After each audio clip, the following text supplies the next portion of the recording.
नमस्कार, आप सुन रहे हैं द्वाबा न्यूज का ऑडियो बुलेटिन। मैं हूं दीपक दुबे।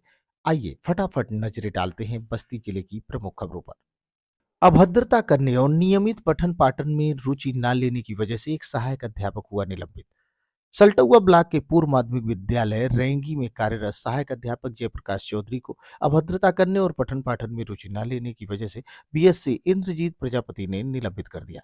विद्यालय की प्रभारी प्रधान अध्यापिका रंजना चौधरी ने 24 सितंबर 2022 को जयप्रकाश चौधरी के खिलाफ शिकायती पत्र दिया था, जिसपे एक जांच टीम का गठन किया गया था। जांच टीम की रिपोर्ट के आधार पर यह कार्यवाही हुई है। तीसरी बार एमएलसी बने देवेंद्र प्रताप सिंह। गोरखपुर फैजाबाद खंड स्नातक एमएलसी चुनाव में भाजपा प्रत्याशी देवेंद्र प्रताप सिंह को 51,699 मत मिले। वहीं उनके निकटतम प्रतिद्वंदी को 34,244 मतों से संतोष करना पड़ा। इस प्रकार तीसरी बार देवेंद्र प्रताप सिंह एमएलसी चुने गए। सहायक चकबंदी अधिकारी गिरजेश प्रताप सिंह ने की बैठक, बनाया चकबंदी का प्रस्ताव। कुदरा विकास खंड के ग्राम पंचायत बारीघाट और उसके राजस्व पूर्व चकिया बैरिया में आए दिन रास्ते के विवाद होते रहते थे, जिसको लेकर के राजस्व विभाग के पास लगातार लोग शिकायत करते रहते थे।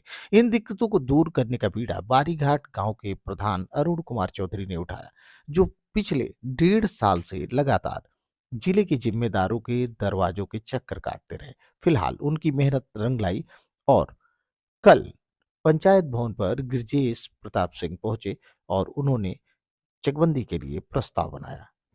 संस्तुति मिलने के बाद चकबंदी शुरू हो जाएगी। दुर्घटना में घायल युवक की इलाज के दौरान हुई मौत। कप्तानगंज थाने के दुबौला चौकी क्षेत्र के दुबौला गणेशपुर मार्ग पर कटरा पुलिया के पास एक घटना हुई थी, जिसमें नगर थाना क्षेत्र के पोखन्नी के रहने वाले मुबारक अली अपनी पत्नी के साथ चोटिल हो गए थे।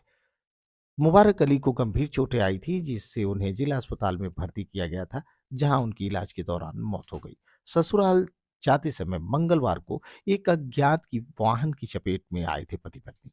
मुकदमे की पैरवी कर लौट रहे व्यक्ति पर जानलेवा हमला। पसड़ा के रहने वाले राजेंद्र सिंह देर शाम कचहरी से मुकदमे की पैरवी कर लौट रहे थे, तभी सोनू पार तिराहे पर कुछ बाइक सवारों ने उनको घेर लिया और मारने पीटने लगे। किसी तरीके से भागकर राजेंद्र सिंह ने अपनी जान बचाई। इस मामले में उन्होंने पुलिस को तहरीर दी। ब्रिजेश चौधरी सहित अन्य 5 के खिलाफ मामला दर्ज कर लिया गया है। जांच एसआई राजू सिंह को सौंप दी गई है। हरदोई में सपा के राष्ट्रीय अध्यक्ष व पूर्व मुख्यमंत्री अखिलेश यादव का काफिला हुआ हादसे का शिकार। काफिले की गाड़ियां हुई क्षतिग्रस्त। पूर्व मुख्यमंत्री अखिलेश यादव मल्लावा थाना क्षेत्र के पैठापुरा गांव में शादी समारोह में शामिल होने जा रहे थे, जहां पर उनके काफिले की 6 गाड़ियां हादसे का शिकार हो गई। अखिलेश यादव बाल बाल बच गए, जबकि घायलों को एम्बुलेंस की सहायता से अस्पताल पहुंचाया गया है। पुरानी पेंशन बहाली को लेकर बनाई गई रणनीति, प्रदर्शन करेंगे शिक्षक। उत्तर प्रदेशीय प्राथमिक शिक्षक संघ की बैठक संविलियन विद्यालय बनकटी में संपन्न हुई। इस बैठक में पुरानी पेंशन बहाली, शिक्षकों की समस्याओं पर विचार विमर्श किया गया। निर्णय लिया गया कि 9 फरवरी को बीआरसी प्रांगण में पूरे बनकटी ब्लॉक के शिक्षक और शिक्षा मित्र एकत्र हो प्रदर्शन करेंगे। यह प्रदर्शन जुलूस बनकटी ब्लॉक पर जाकर राष्ट्रपति और प्रधानमंत्री के नाम ज्ञापन सौंपेगा।